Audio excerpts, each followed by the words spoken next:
ഡൽഹി മദ്യനയ അഴിമതി കേസിൽ ഇഡി നൽകിയ നാലാമത്തെ സമൻസ് മുഖ്യമന്ത്രി അരവിന്ദ് കെജ്രിവാൾ അവഗണിച്ചു. ഉച്ചയോടെ നടന്ന ഡൽഹി സർക്കാരിന്റെ പരിപാടിയിൽ പങ്കെടുത്ത കെജ്രിവാൾ ഗോവയിലേക്ക് തിരിച്ചു. ചോദ്യം ചെയ്യലിനായി ഇന്ന് 12 മണിക്ക് ഹാജരാകാനായിരുന്നു ഇഡിയുടെ നിർദ്ദേശം.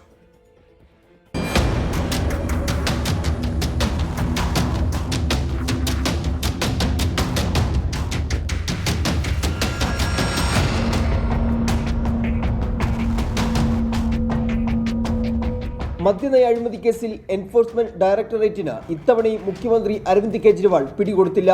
കേസിലെ ചോദ്യം ചെയ്യലിന് 12 മണിക്ക് ഹാജരാകാനായിരുന്നു ഇഡിയുടെ നിർദ്ദേശം. സമൻസിനെ തീർത്തും അവഗണിച്ച് ഡൽഹി സർക്കാരിന്റെ പരിപാടിയിൽ പങ്കെടുക്കുകയും അതിനുശേഷം ഗോവയിലേക്ക് തിരിക്കാനുമാണ് കേജ്രിവാളിന്റെ തീരുമാനം.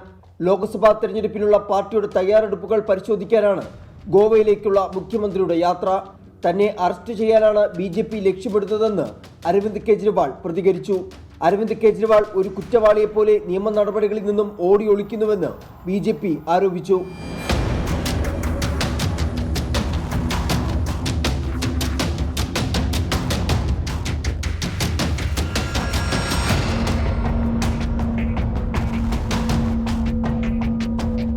കഴിഞ്ഞ ഒക്ടോബറിലാണ് കേസിൽ ചോദ്യം ചെയ്യലിന് ഹാജരാകാൻ ഇഡി ആദ്യമായി ഡൽഹി മുഖ്യമന്ത്രിക്ക് നോട്ടീസ് നൽകിയത്.